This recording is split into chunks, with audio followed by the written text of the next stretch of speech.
now we are starting our gathering as anti-imperialist feminists as a global movement, and we are here today from different regions of the world to commit our struggle against imperialism.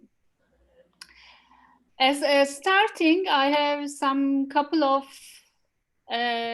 announcements. I will ask your help in order to have a good meeting, good and fruitful meeting.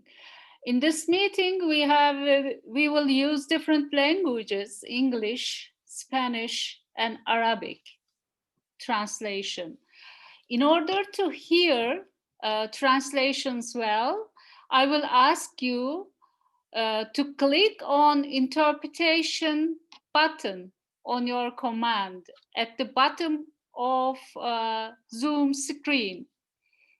And from that interpretation, you need to choose your channel, but also you need to mute original audio in order to hear translations better. And second thing, I want to ask your help to share the link of broadcast, because we are broadcasting this meeting. We will have a live stream broadcasting, so we will ask your support to share the link.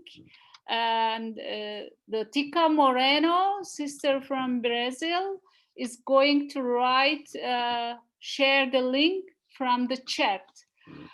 During the meeting, we can continue our conversations, comments, and questions. We can write it to the chat box. And then why we are here, it is this week, starting from 5 October till 10 October, it is a week, International Week of Anti-Imperialist Struggles. So we as the World March of Women, we are joining to the anti-imperialist forces of the world.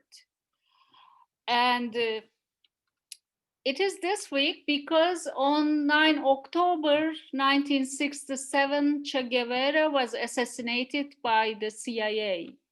With him, we pay homage to the ones who lost their lives in the anti-imperialist struggles in the world.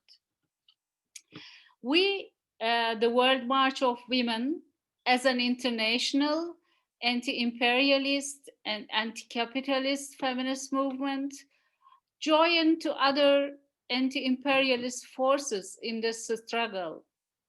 Other forces, other social movements and political organizations in this week, we are organizing a global campaign against imperialism. Our humanity is threatened by an invisible virus that spreads rapidly.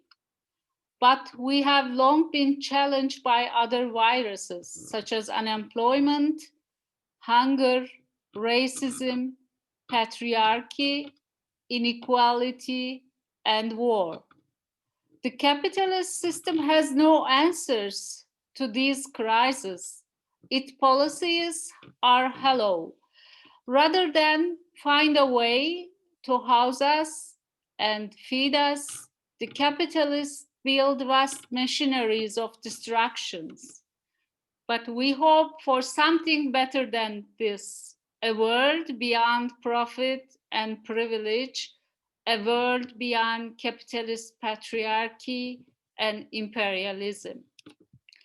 It is not only disease and weapons kill, but also sanction kills. So we have a short video here prepared for this week to show us how sanction kills people.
And Patricia, I think we need to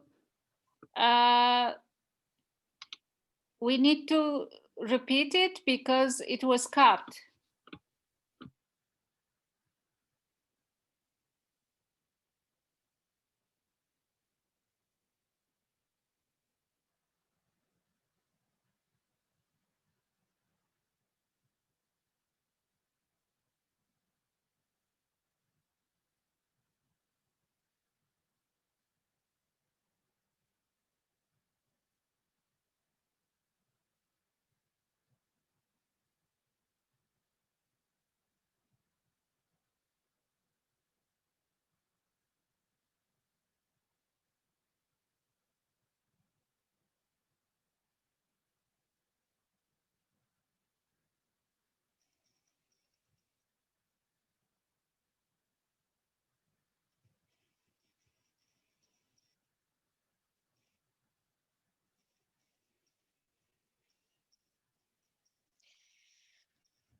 We are on the side of those peoples that wish to be free, not only politically, for it is very easy to acquire a flag, a coat of arms, an anthem, and a color on the map, but also economically free. For there is one truth which we should all recognize as being of primary importance, namely, that there can be no political independence unless there is economic independence.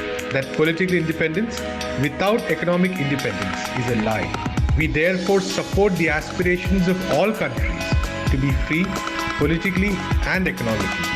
Freedom does not consist in the possession of a flag, a coat of arms, and representation in the United Nations.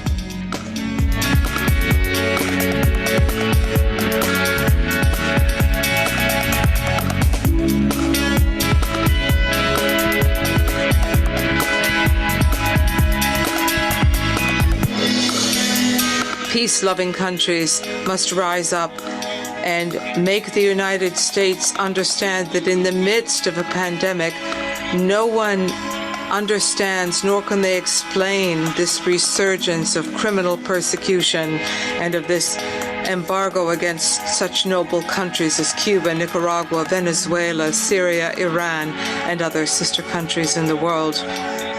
We must demand a cessation of all unilateral coercive measures, of all sanctions. Let our people exercise their own rights, the right to development and peace.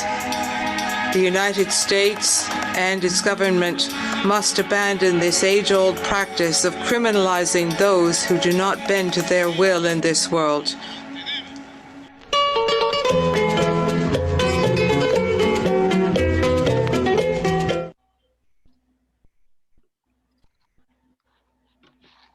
And thank you very much, Patricia, to share this work with us. It is a video produced for this week by the initiative organizing this Anti-Imperialist Week. So we are also celebrating a 20th anniversary of our movement. 20 years ago, in the year 2000, we came up with a lot of demands against poverty and violence. Just a moment, Eudis. There is someone with an open microphone.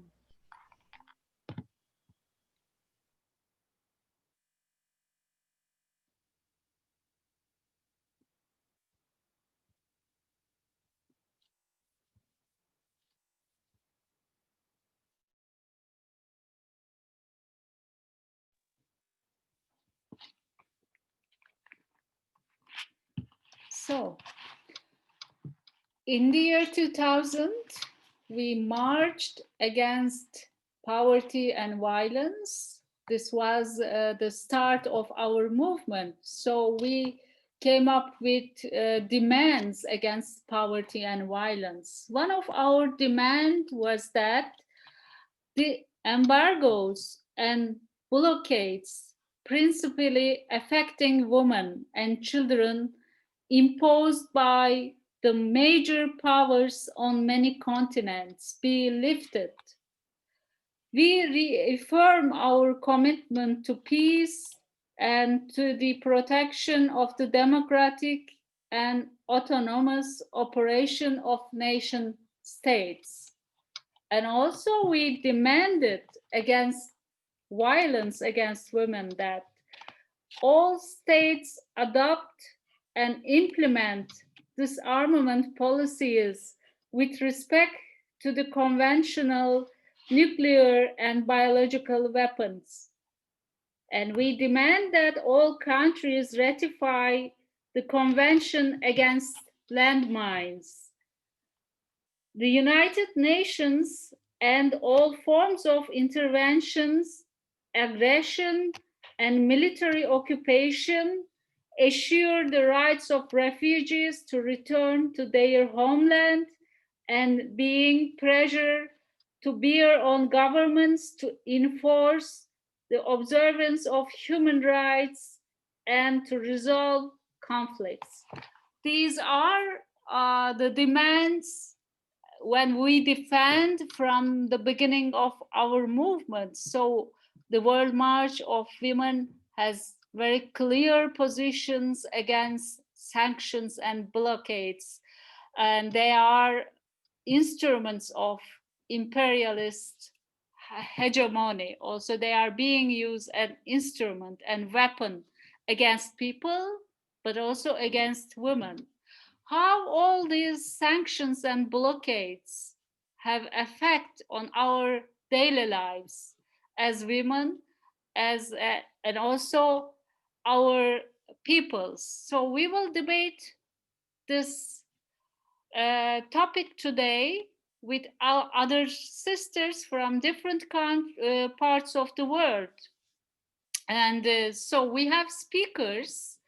One speaker is from Cuba, Elpidia Moreno, another sister from Iran, Sima Kadir Sade, and the sister from Palestine, Kitam Safin, and Syria, from Syria, Devlet Dawood, and we have Alejandra Laprea from Venezuela. From 5 different countries and 3 different continents, we will share our experience as a woman, as an anti-imperialist feminist women. We will how we look at these struggles and how we suffer from blockades and sanctions. We will debate this today. Is Elpidia here? Elpidia Moreno from Cuba. You just before Elpidia entering, I would ask Felipe to tell in the Arabic channel how do people access it. I will tell you to explain again the interpretation thing, and Felipe, please to translate to the Arabic channel, because we have people trying to enter in Arabic and they are not understanding how to use the interpretation to hear in Arabic.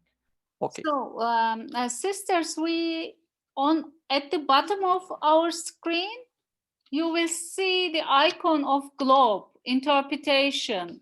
So from that interpretation, to hear Arabic, you need to choose Korean, because there is no Arabic option in the Zoom. So you have to choose Korean for Arabic. In Turkey also we use Korean language for Turkish translation. You need to choose your channel, and also we will ask you to mute original audio to hear interpretation well. يجب عليكم أن تصمت الصوت الأصلي وتضغط على زر كوريانو حتى تسمعوا إلى العربية.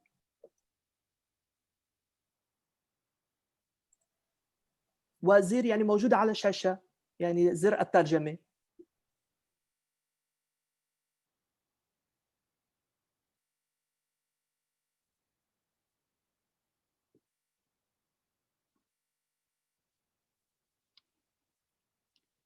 Is it okay now?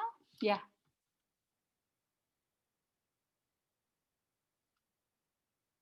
Elpidia, welcome. Here, floor is yours.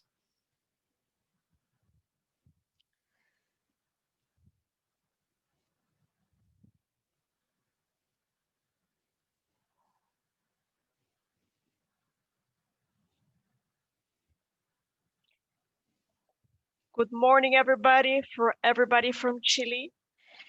First of all, I'd like to say that I'm quite happy to start today with you, because I know we are suffering against the blockade.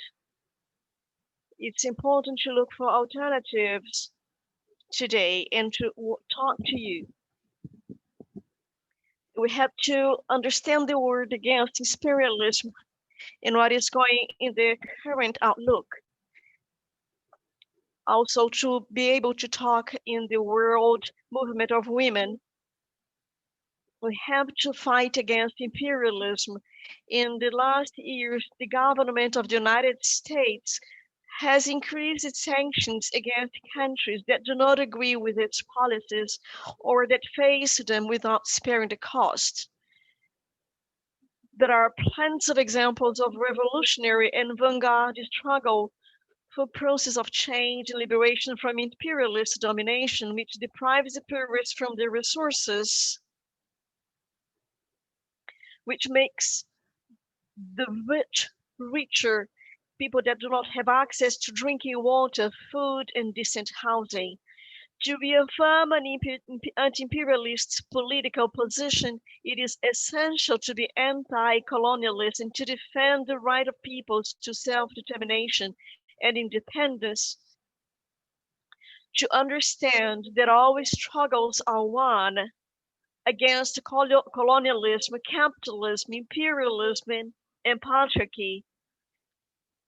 It's necessary to analyze the anti-imperialist struggle from the perspective of ecological damage, illiteracy, and malnutrition. They struggle against privatization, neoliberal measures by the United States against the population of the countries, as well as the conditions imposed of the countries, as well by financial institutions against the peoples. It is urgent in these times to support any proposal for the struggle for the integration of our Latin American Caribbean peoples. To deepen the struggle for socialism, the most obvious way to achieve equity and social justice. We have to think about measures to face the discrimination of xenophobic policies, as well as for ethnic, racial, and national origin, gender, age, social condition, political or religious idea, among other conditions.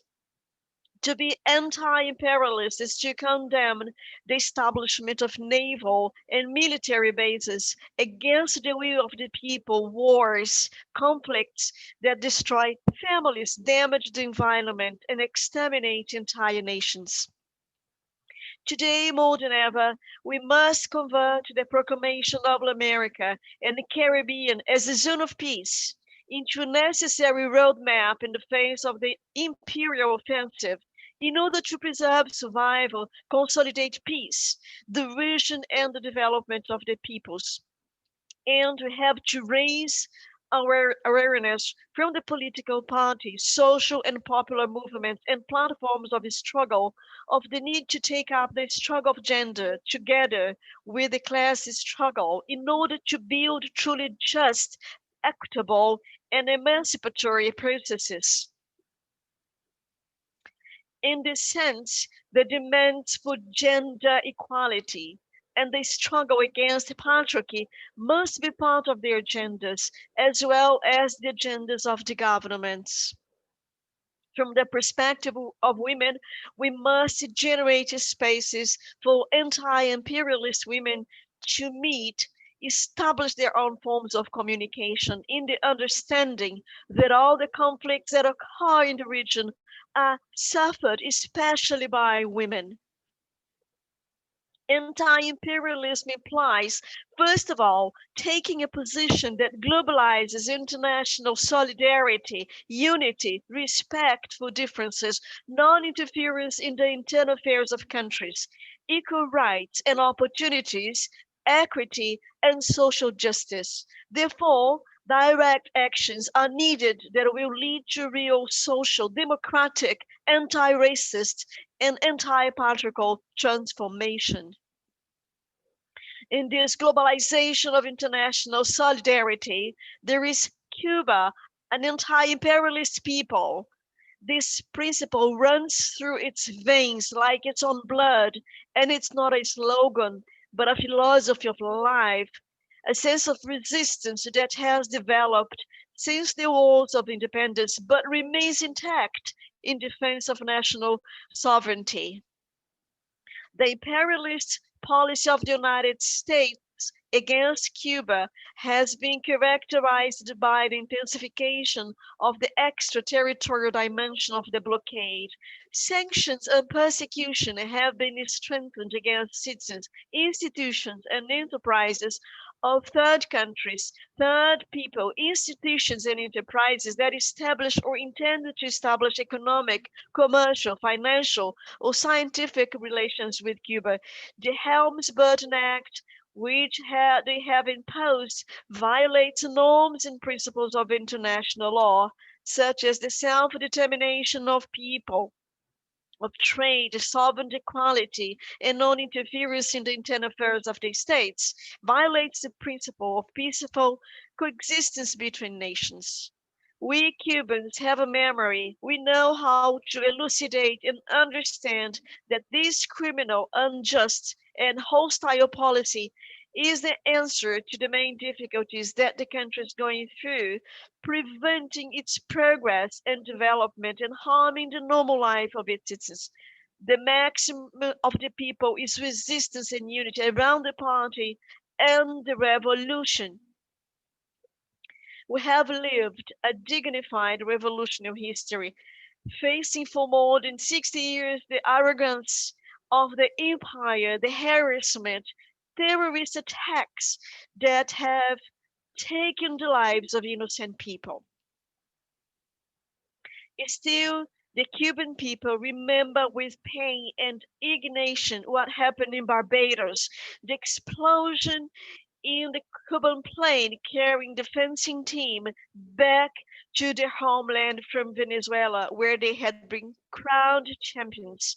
This crime is just one more among the countless acts of this kind encouraged and financed by the US government, whose political agenda with respect to Cuba has included terrorism, attacks on hotels, biological warfare, and lies used to justify these events. For years, we have been demanding the return to Cuba, where the Guantanamo naval base is located, but illegally. They have to have a commitment against the resistance of people. We have a revolutionary heritage. Women, young people, and the people of the country will resist despite the obstacles, the slanders, the threats, and the terrorist attacks. We will continue to build our socialist project and with the firm conviction of holding high the banners of brotherhood and solidarity among the peoples. We have to maintain the solidarity among the peoples. The unjust economic, financial, and commercial blockade imposed by the US government on Cuba, which is trying to destroy the Cuban Revolution and impose a regime consistent with imperial interests, has been a serious obstacle to the full enjoyment of human rights and freedoms by Cubans, including the right to development.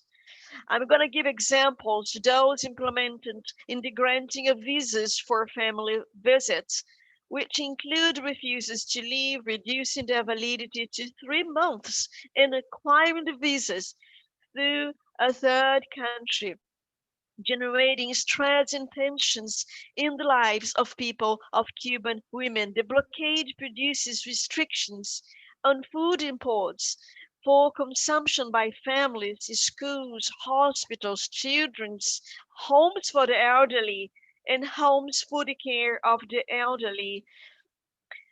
And they are affecting by the high cost of food on the world market and the need to purchase it in countries that are very far from Cuba. Cuban women identify the blockade of the worst form of violence against women and the whole people of Cuba. The satisfaction of food needs is a permanent source of tension for families, especially for women who are still primarily responsible for domestic tasks. Economic coercion measures prevent the acquisition of inputs necessary for the teachings of special education or the detention and treatment of certain pathologies of disability fundamentally associated with children, which influences their formation development in a negative manner.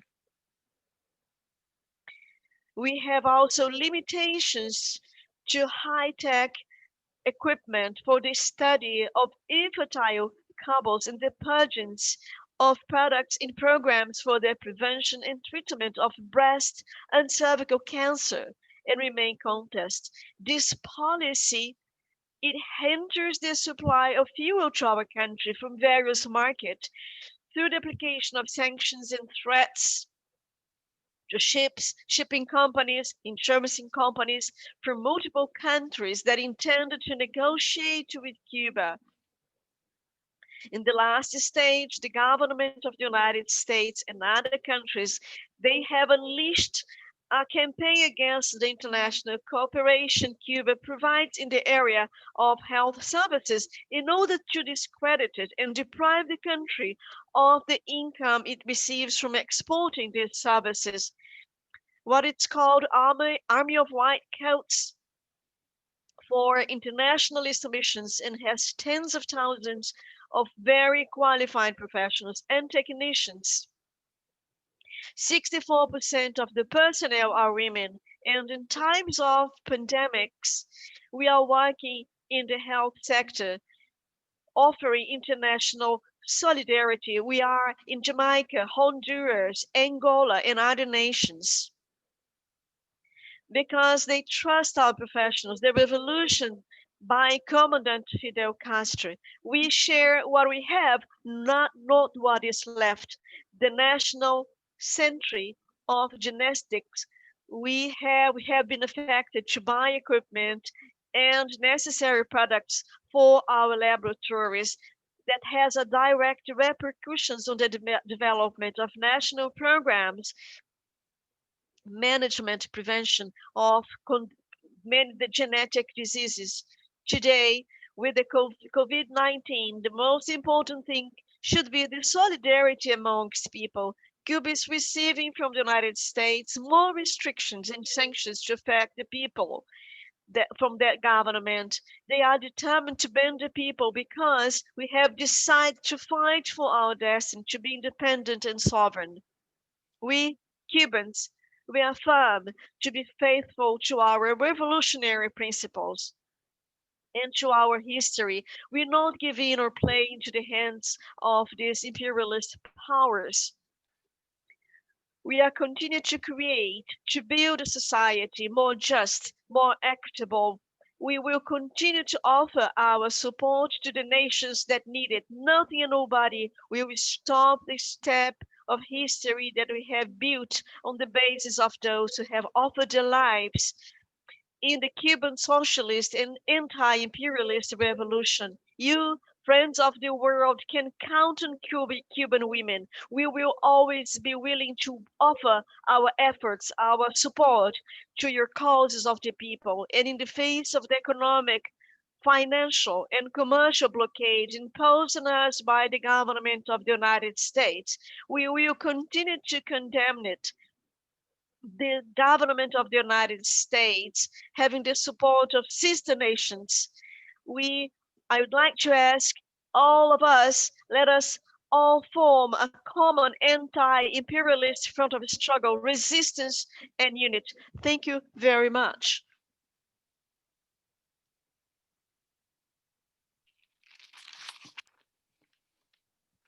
And thank you very much, Elpidia, for your speech full of inspiration and experiences from Cuba. It is important to hear voices of sisters from the countries. They need to be heard more in the face of pandemic.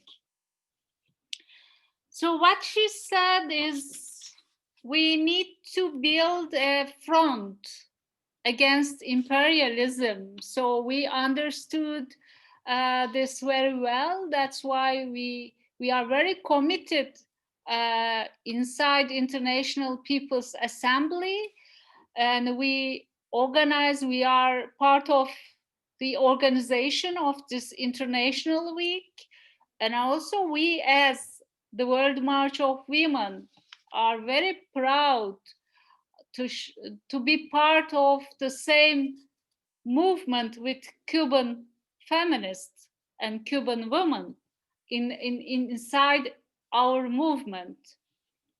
So this is a very important moment for us because this event is against sanctions and blockade, and we break a blockade against Cuba, as Zoom is a platform, is a US platform owned by Google, is forbidden. It is not allowed to use this program in Cuba. So the sisters from Brazil helped us to break this blockade. And so at the same time, during this event, we are confronting the blockades and sanctions. So we use another program to have Elpidia in this event with us, and we bridge another program with Zoom, so we could make it. Congratulations, sisters Helena, Tika, and Patricia from Brazil to made it happen.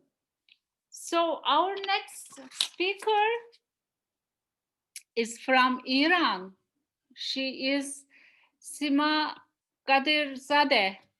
And I will ask Sima, when presenting her speech, I will ask her to introduce herself more.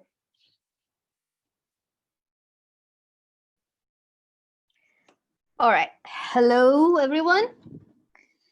It is great to see everyone and hear some of you. I haven't met any of you in person, but this also feels close enough. This is good. Well, I live in Turkey right now. That's why I could connect to Zoom, because Zoom is also filtered in Iran, obviously. It's not so easy to access it, just as Elpidia was struggling. But from Turkey, I have the chance to use Zoom. I also have the chance to have a bank account, a valid bank account in the world, because in Iran, of course, I wouldn't have.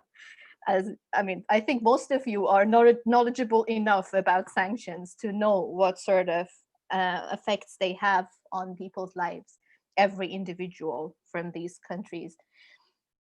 It is really difficult to explain it to people who don't have any idea, to normal people and normal friends, when you talk to them and you tell them that it's not possible for me to have a bank account. It's not possible for me to have a credit card with which I can travel. It's not possible for any of my mates from my country to have any like very normal privileges of modern human. It's difficult to explain to them, but I'm sure you guys are familiar enough about these kind of details. So I work here. I have lived here for 7 years, and I sometimes do some anonymous journalism work. I don't work with my name for security reasons, but I have heard a lot of stories in the past 3 years that I have started doing this.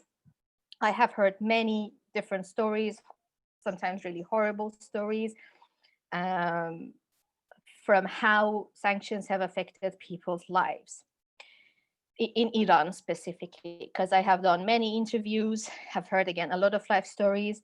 And during the pandemic, I've heard even more horrifying stories from normal individuals, normal citizens living in Iran, or medical crew, doctors and nurses, who tell the other side of the story a lot of times.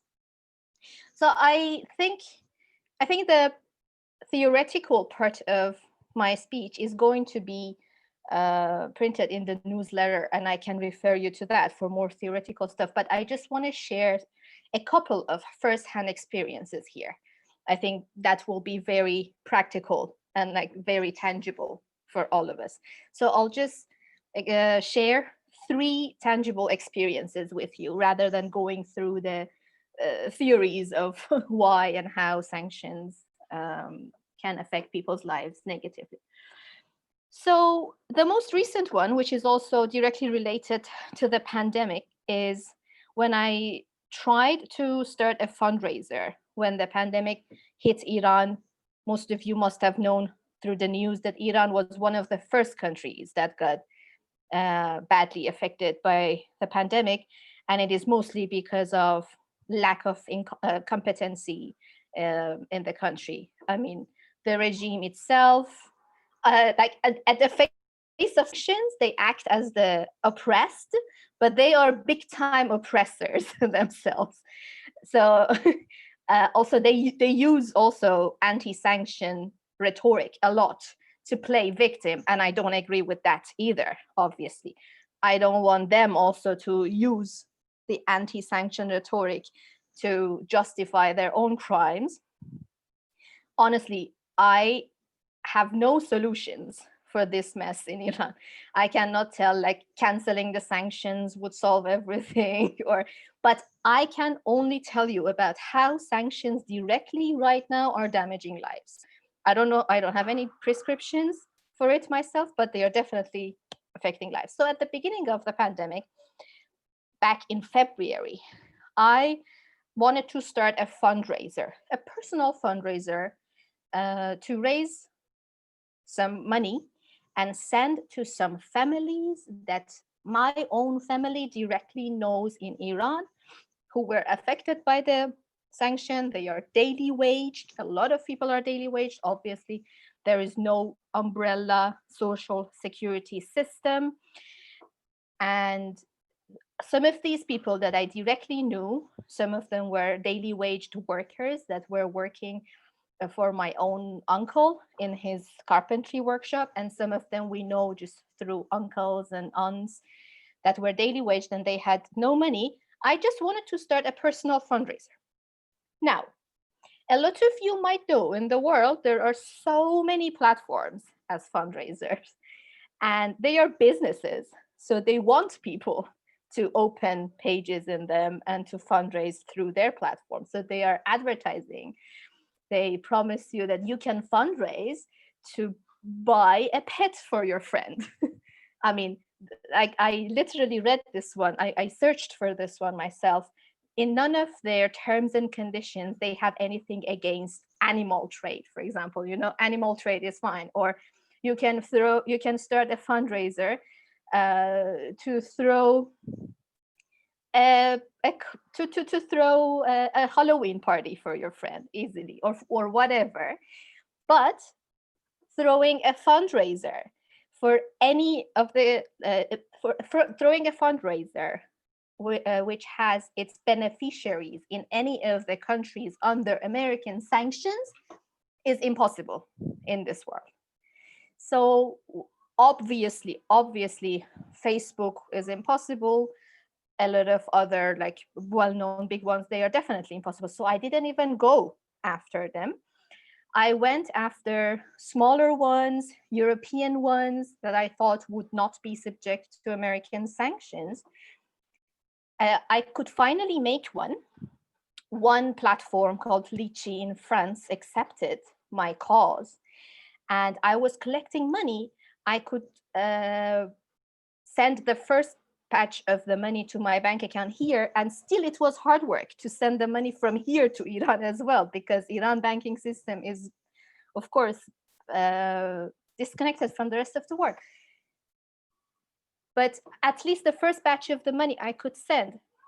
When I wanted to do the second transfer, I realized that the page says your money pot has been blocked with no further explanation. I emailed them. It took them 6 weeks, 1.5 months to answer me with no details.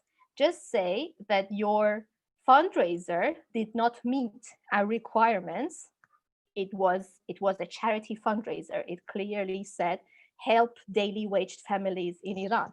Obviously, the problem was sanctions and that these people live in Iran. So it was canceled, and they informed me only 6 weeks after, and they sent all the money to the donors. Now, it is very difficult to collect money from these owners for me because they live in different countries. If they want to send this money to my bank account, they all have to pay commission. And these donations are small donations. They just gather together to become something big. That's why the last batch of my donation was just lost. So this is like one practical example. There are numerous ones that show you it's nearly impossible. Like doing business in Iran is nearly impossible, and even sending humanitarian aids. If you're an organization, yes, you can do it, because you will have to do all the bureaucratic work of acquiring all the letters to prove that you are a humanitarian organization. That, yes, but as an individual, you're never trusted, whilst you are trusted to raise funds. I'll go back to my first example, to buy, for example, a squirrel for your friend in another part of the world.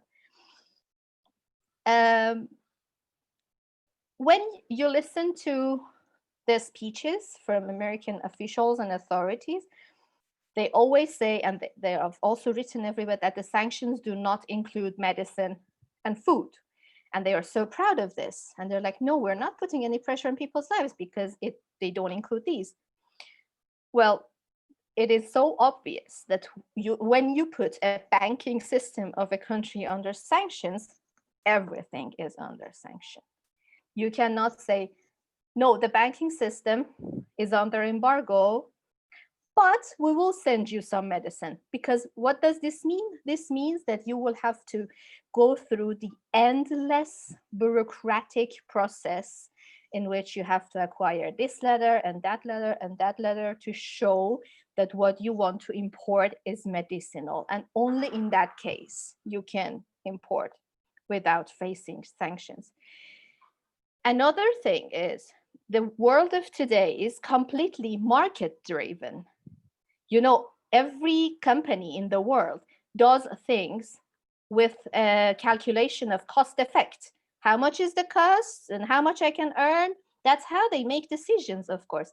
So how do you expect any shipment company, any pharmaceutical company to want to work with Iran when the dangers are so high? So, like, this is one thing. Another thing is, how do you reduce the needs of a country of 85 million people to food and medicine? Is that really all they need? So I think I can finish here. Again, the more details are going to be in the speech in the newsletter, but I just wanted to share some firsthand experiences. And thank you very much, Sima, for sharing your personal experiences as a woman living from a country of origin is facing sanctions. But also what you told us, something is very familiar from our situation in Turkey, and using anti-sanction rhetoric to justify their crimes. You said that it is very familiar for us also, sometimes using anti-imperialist rhetoric and to justify more authoritarian policies and anti-West, using anti-West and anti-imperialist rhetoric. That sounds very familiar for us also in Turkey too. Our next speaker is from Palestine, and she is Kitam Safin, and we know her very well from the World March of Women, and the Palestinian women are very active part of our movement since the beginning. But also I want all speakers to introduce themselves as starting their speeches, and also I ask your help by speaking not too fast, considering that it will be translated into different languages. So recently we are having this meeting in 3 languages. So please try to consider interpretation when you are speaking. So our next speaker, Kitam Kitam Safin from Palestine.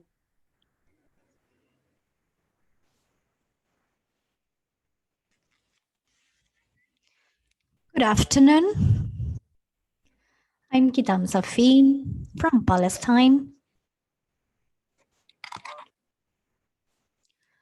And it's a pleasure to be here with you. I am part of the World March of Women.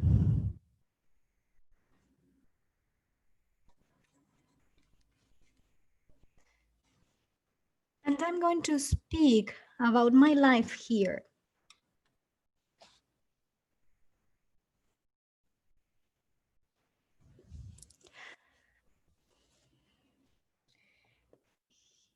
Here in Palestine, women can be poor, but we, the women, are strong fighters. Historically, the phenomenon of poverty has been related to the class differences which distinguish classes and which arise from the unjust distribution of resources that and lands that societies established. And there are people who have and who suffer from militarization and occupation here in Palestine. Here, Zionist occupation.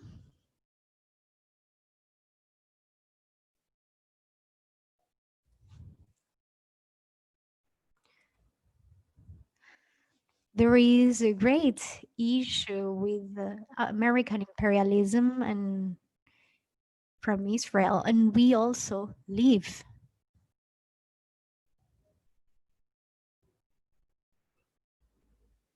We suffer that, and there are people who harvest plus value.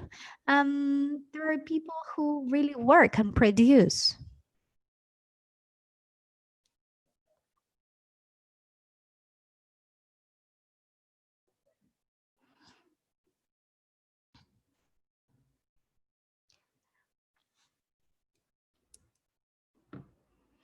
And it is clear that in a moment in which wealth is concentrated on a limited number of companies, of governments, and the Palestine people, which is fighting against American imperialism, the Palestine issue is a benchmark of resistance against the economic and military oppression. During these times in which the White House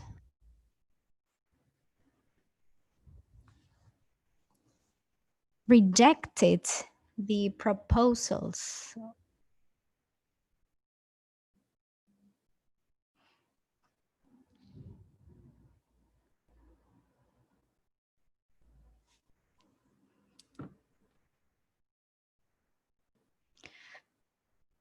the colonial powers would challenge the Palestine movement. And Palestine keeps on facing this colonialism, which is our main opponent in global imperialism. The separation between the struggle of women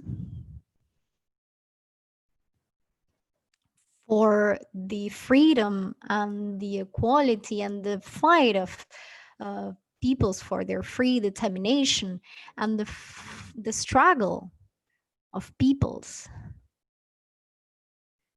for poor people who need social justice leads us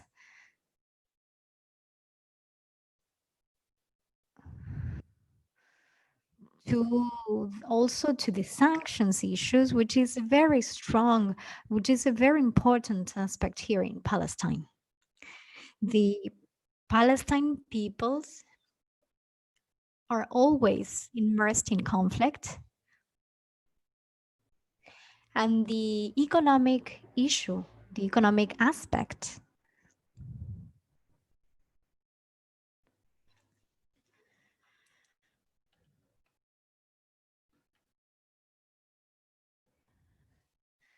the Palestine people is living through very difficult times, especially with the wall and the siege of their lands in Jerusalem. And there is also the West Bank issue and the blockade, which is affecting the Palestine people. Women in the West Bank are facing a humanitarian crisis and an economic crisis as well. And the Palestine society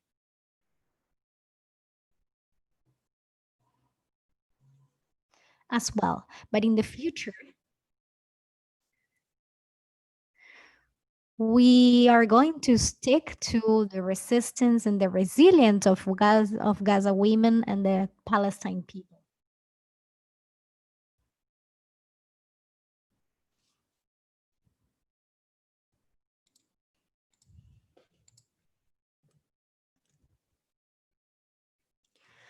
Any person who is in this situation, for instance, in Jerusalem, cannot enter Jerusalem, or their children cannot go to hospital, or they cannot look for treatment.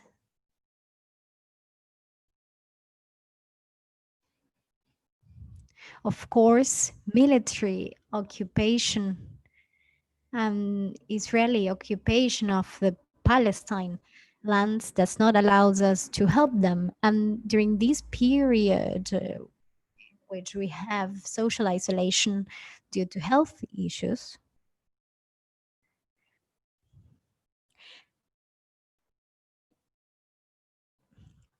makes Palestine struggle to keep on, and we try to achieve cooperation and economic help for the Palestine people, especially when it comes to the details of the Palestine lives. There are also an attempt by the Palestine people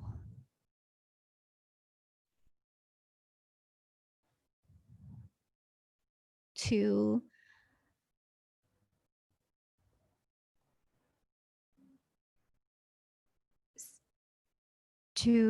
escape from this situation or to leave from their land, but they're arrested.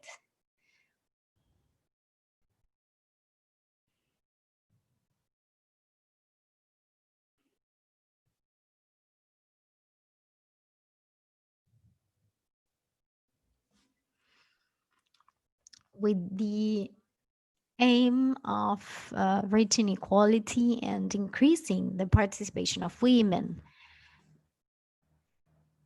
There are lots of homicides, murders,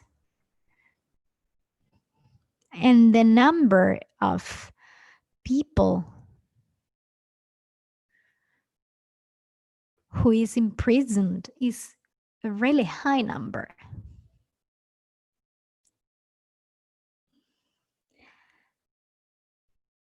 Poverty is also a very important issue for the Palestine struggle.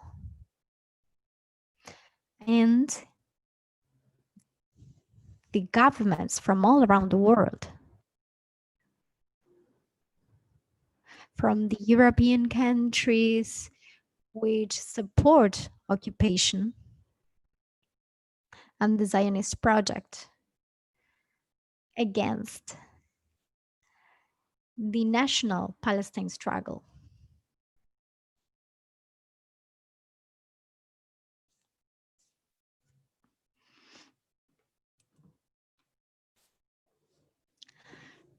The occupation affects all aspects of our lives.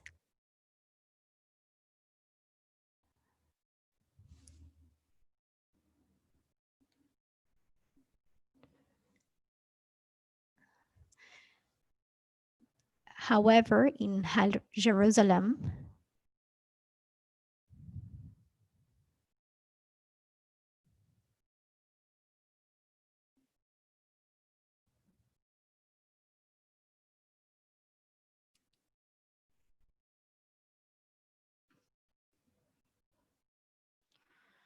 we should not lose sight of the danger of the phenomena which are associated to poverty,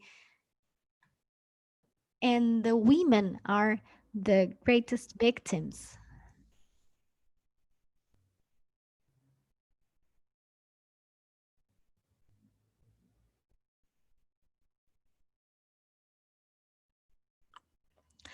Especially now with the coronavirus situation, because of the health situation, studies have shown an increase of family violence, domestic violence, and an increase of diseases and psychological and economic pressures facing this pandemic.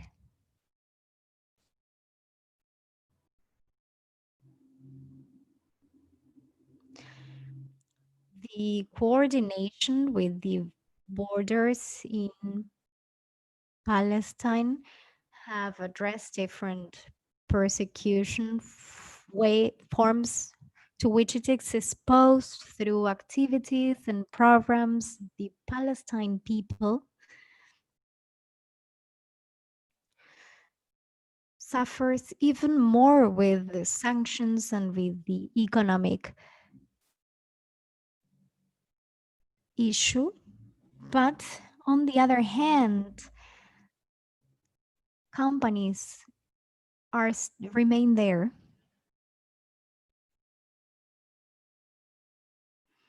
and their activities have not been interrupted.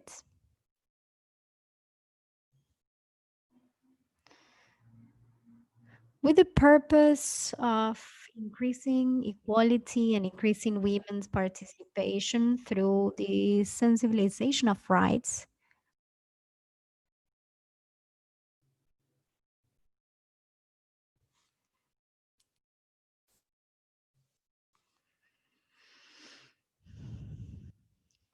through this role of sensibilization and need actors to promote new laws based on the principle of equality. And we should join efforts with the young generations, and we should coordinate with Palestine people. And we have had a very important role in the provision of health services for women. All legal and social issues. And it's also a pity that the Palestine policy has not been successful in achieving these advances. And the problems multiply now with coronavirus. For Palestine women and Palestine generations in the Gaza Strip,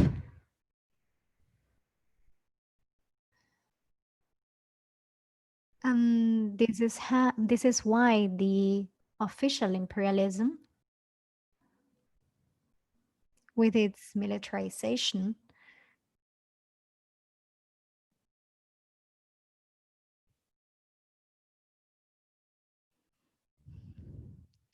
which only increases poverty and the difficulty and the situation of women, their daily life, the daily life of Palestine women.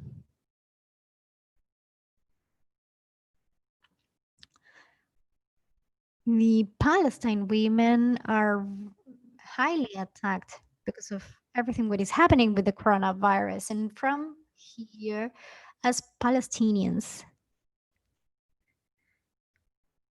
we resist, but it is very important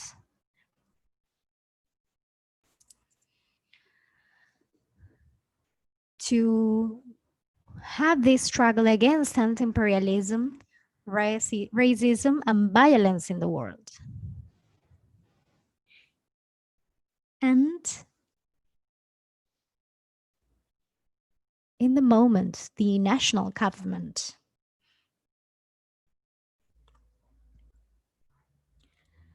and the occupation deal with this matter. But we also have to say about the social strength of women and of society.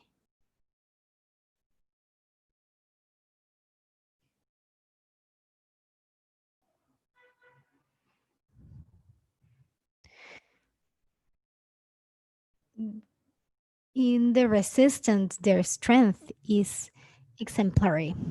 Even though they are facing all these problems, and we are certain that the unity of women against violence and against occupation is essential.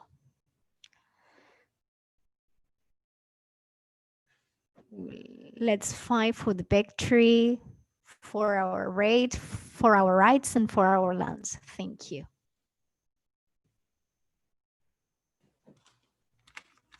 Thank you, Hitam, for making it to be here with us. And what you said, unity of women against violence and occupation is essential, and we agree on this. And our next speaker is from a country where all imperialist forces fighting and millions of people were forced to leave the country. And so we have Syrian sisters with us. Devlet Dawood will speak on behalf of Syrian women in this plenary.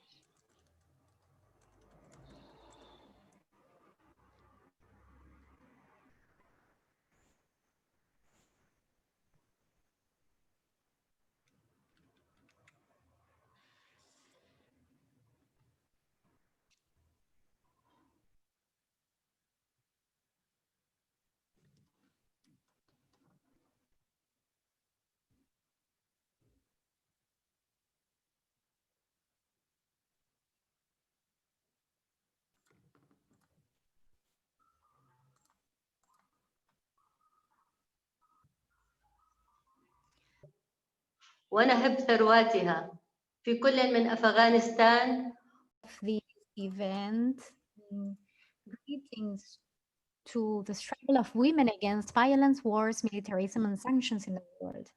The history of global imperialism testifies to the exploitation of peoples and the plundering of their wealth in Afghanistan, Iraq, Syria, and Latin American countries. Global imperialism is going through a financial crisis, and this leads us to wage wars in various parts of the world. It also has a great interest in the interest of Israel in the regions in order to enhance its roots.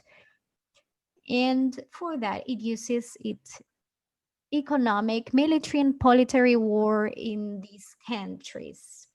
As to my country, Syria, the imperialist intervention directly and inexhaustively supported terrorists through its allies abroad, Turkey, Qatar, Saudi Arabia, and at home through extremists and reactionaries. It destroyed all sanitary, educational, and industrial facilities and fueled sectarian conflicts between terrorists and the population, so that those who did not submit to its fanatical religious ideas were judged as sinners or were eliminated.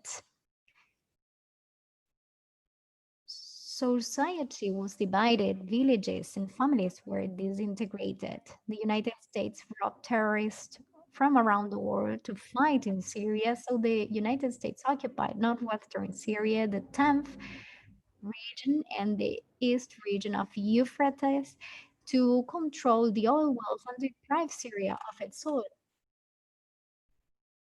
Unilateral sanctions were imposed with the participation of European and Arab countries in order to starve the Syrian people to death through the imposition of a Caesar law. As a result, the prices of subsistence goods or livelihood goods are very high and incomes are well below the poverty line. The phenomenon of internal migration was worsened between hot and safe zones. Entire generations were deprived of education due to the loss of security and the destruction of schools. Illiteracy spread among generations, and ignorance, unemployment were exacerbated. As for foreign migrations, in which Syria lost its best young people, engineers, doctors, craftsmen, skilled labor. This war had a huge impact on the Syrian family, men, women, and children. But the Syrian women were the most affected by this dirty war and this unfair siege. The Syrian women lost her husband, her son, her home, and was kidnapped or had a family member kidnapped, not to mention her suffering in the refugee camps in Turkey and Jordan. The Syrian woman has been subjected to the greatest insults, humiliations, and hardships, as well as to the most horrendous methods of extortions in exchange for earning a living or protecting her family. The Syrian women raped many times by brutal terrorists, and underage girls were forced into marriage when they were young. They did not stop using any method to insult the Syrian women. However, the Syrian woman was the breadwinner of her family and had to face the loss of the family breadwinner as well. She had to work through all kinds of difficulties to protect her family from homelessness. The Syrian woman was a mother, father, breadwinner, and protector of her family. She was also a warm heart for her family and resisted everything, which is a scene of Syrian women in order to have to live through these harsh conditions so that United States can achieve its plan in the region and protect its pampered Israel, because Syria refused to hand over the region for Israel and refused to obey the Israeli American orders. In addition to these, criminal code which deprived people of most important material, actually medicines, which resulted in dozens of people of all ages dying due to the lack of medicine, in addition to the virus that has swept away our country as well as the world. However, our suffering is greater due to the blockade and the sanctions that led to the loss of health equipment, tools, and medicines. the objective of the United States and global imperialism is to dominate wealth and to take advantage of their interests, to remain hegemonic in all parts of the world, and not to leave room for the emergence of the poles. The US and the international imperialism is concerned about its profits and does not take into account the interest of the peoples. We hope that the World March of Women stands in solidarity with Syrian women to improve their conditions. And we call the world to lift the siege that affects the Syrian people under the Caesar law.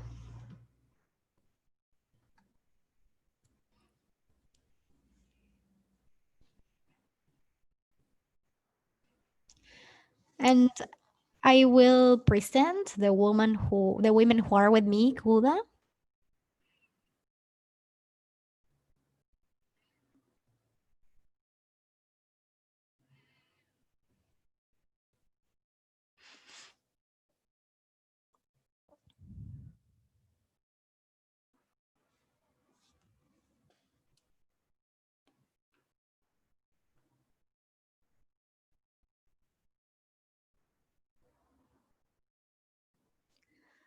I am part of the coordination of women here. I am part of the union of women.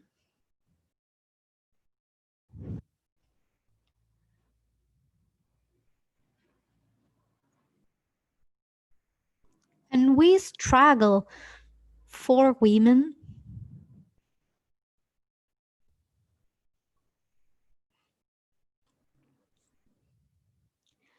the women law in any part of the world. And this issue against American imperialism everywhere in the world, from north to south.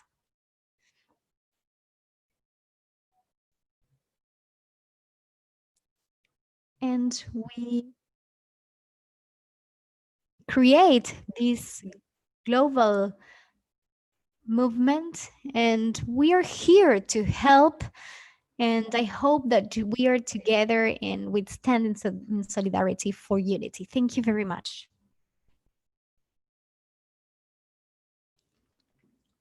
Thank you, everyone.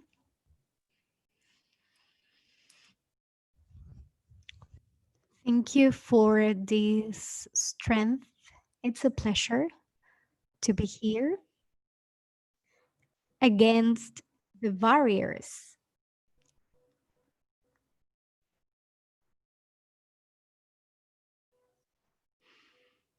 It's serious for the whole world. Thank you, everybody, and we are with you. We are together.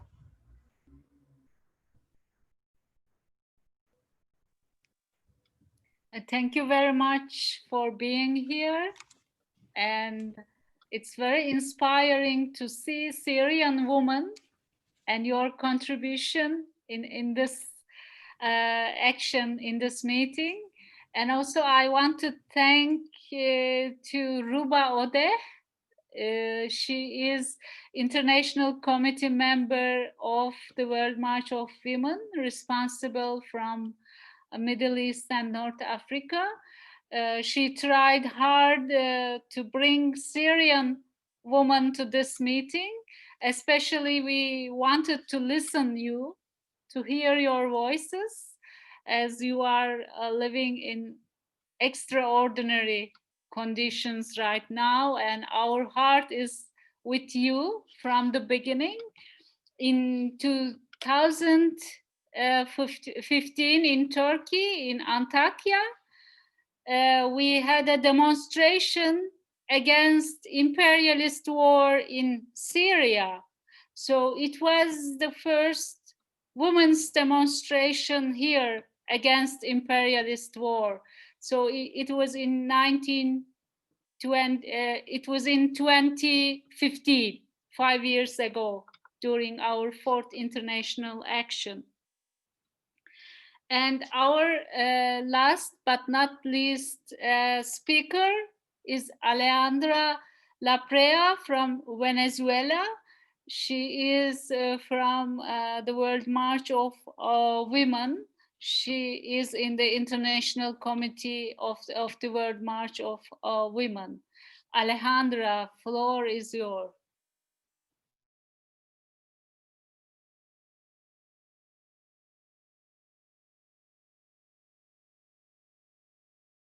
Hello, good morning, everybody. I'd like to offer you a Bolivarian and feminist greeting. A country with a small population. Before anything, thank you very much for this space. I'd like to start this intervention reading a small poem that I have written. I live in a country of the impossible, where no bombs fall, but we suffer from war, a war that exists only for those of us who inhabits this territory. I live in a country that nobody understands, that few people really see, where several realities coexist and the truth is killed every time. I live in a country that is being charged with the audacity to think of itself, to challenge themselves, to understand life differently. I live in a country of women who have had to invent and reinvent over and over again their way of life, of solving things. I live in Venezuela, an unusual and extraordinary threat currently. For me, it's very difficult to talk about a blockade and unconventional war in Venezuela. I'm going to talk from my experience, and I feel very touched. My experience of a woman that is already 50 years old, I have two young boys that only know the Venezuela of the Bolivarian Revolution. As a cultural worker, filmmaker, of person that lives in the middle class. I'm also speaking as a militant of socialism and feminism with the historical awareness that the path that we Venezuelans have chosen in the path, however hard it may be, it is our path. And it's not that. I think that our revolution already have many problems solved. We have a mode of democracy finished, or that we have decided to ignore our contradictions and deviations. I just think that we have the right to dream and create our history, to make our decisions and to make our mistakes. In other words, we have the right to do of at all peoples in the world to be sovereign and free. The sovereign decisions, the decision of the Venezuelan people to try other alternatives against the bourgeois democracy, other forms of organizing the economy, and the structures of government and society have been persecuted by the North American empire since the beginning of the revolution. And we have the coup d'etat of 2012, 2002. But the government of the United States decides to go from us with medium intensity to pressure to declare war. These are unilateral sanctions and the commercial, financial, and increasingly maritime and air blockade are a war, but it's always a war. Venezuela is a country under siege by the North American empire, also by its allies, Canada, European Union, the different confederations, Latin America, such as Colombia, Brazil, and Peru, and then I am sure they are betraying the feelings of their peoples.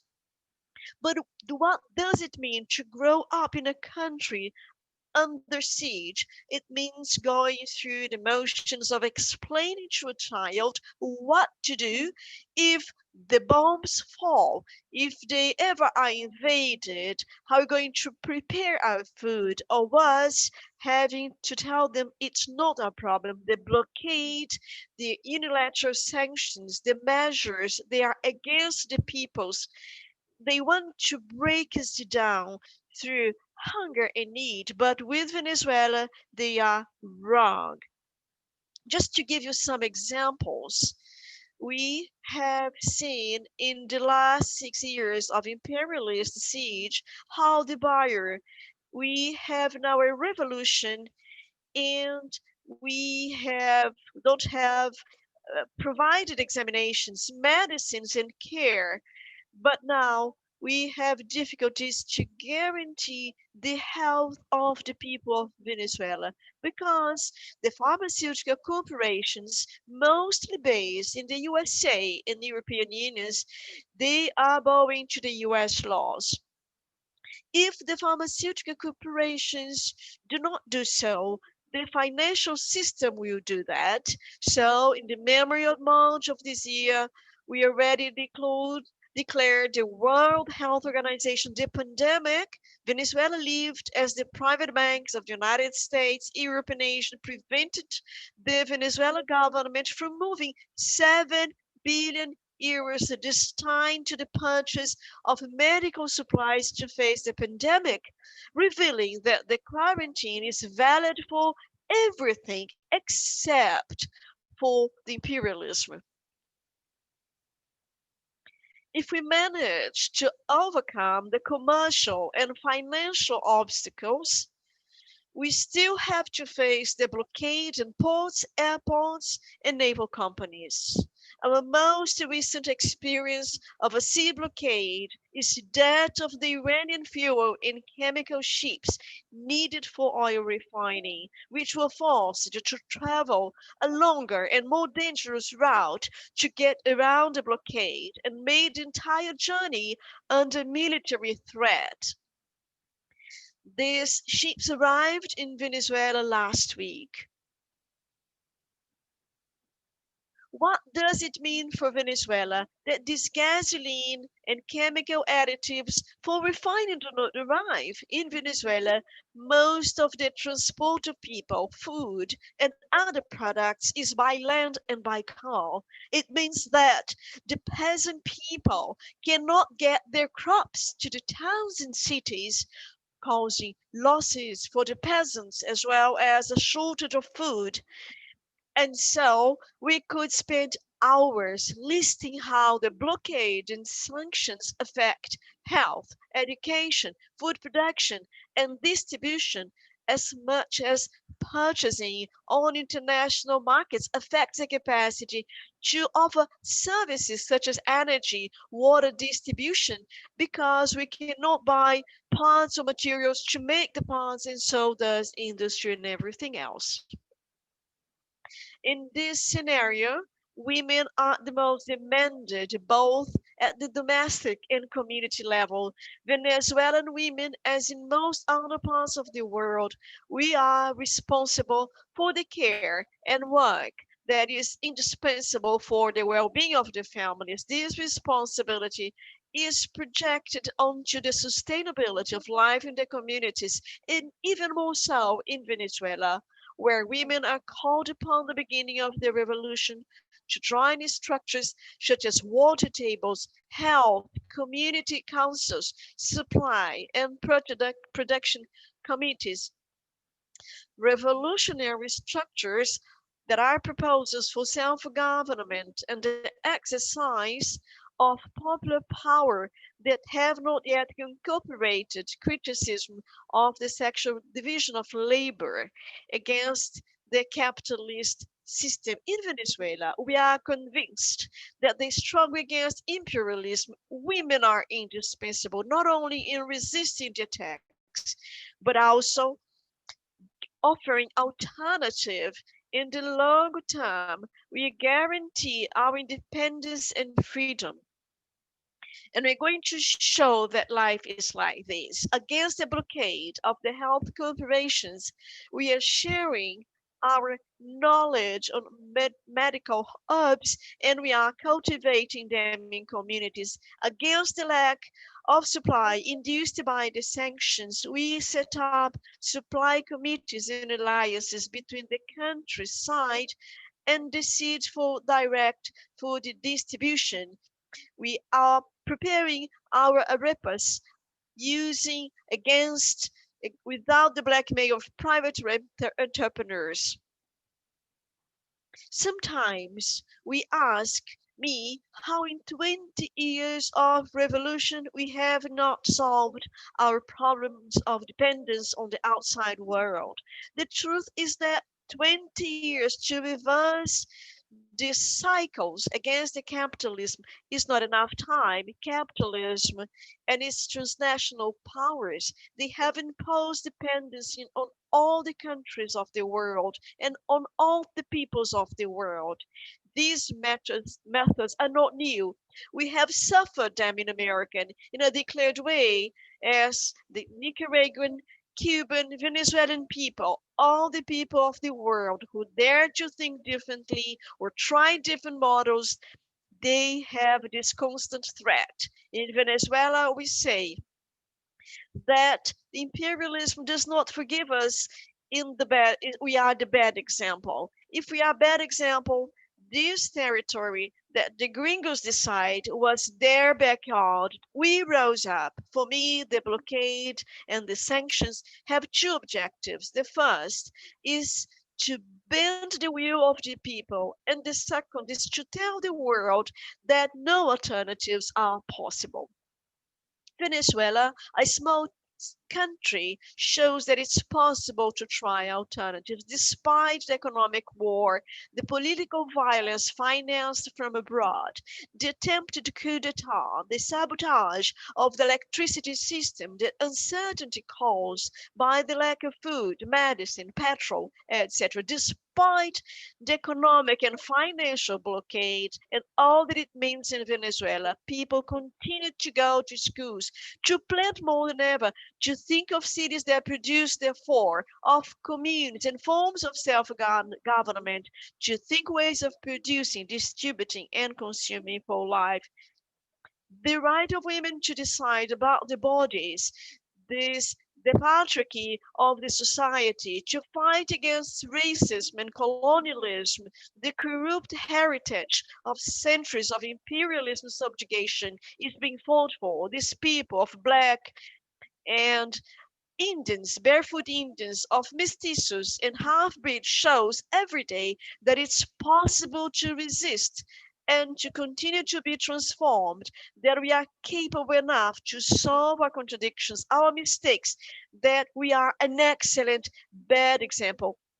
And I say from the bottom of my heart, I'm very proud, and my family, my neighbors, my comrades, we are very bad example for the imperialism. Thank you very much. Thank you, Alejandra, presenting us a good example of struggle. excellent example of struggle as Venezuelan woman. So here we have sisters from Morocco, and they send their solidarity message with Bolivarian revolution. Next week is the last week of our international action. So we are closing 5th international action next year, but we continue to struggle, of course, after that.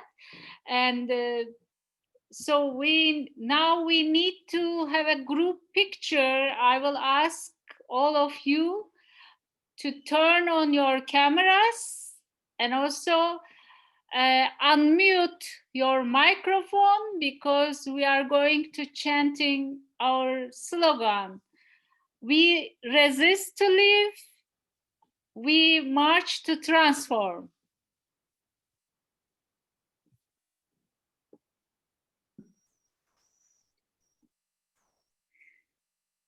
Now all together, we resist to live, we march to transform. We resist to live, we march to transform. We resist to live, we march to transform. March to transform. Amanda! Amanda. Yeah. So Wilhelmina is here, our ex-international committee member. Wilhelmina from South Africa. Emilia from Quebec. Hello. Hello, Emilia. And Miriam, who was our former international coordinator from Brazil. And Michelle. Michelle was also in the international committee before. And it is nice to see you all here. Emilia. New sisters and young women from different parts of the country. Thank you very much for participating this debate. It seems it is very crucial for us, for our struggle to create more spaces for anti-imperialist struggles, policies, practices, and for strategies. Thank you very much. Thank you, Yildiz, for moderating.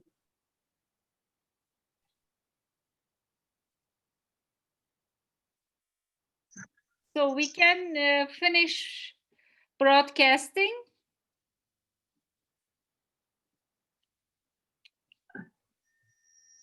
See you next time. Yeah.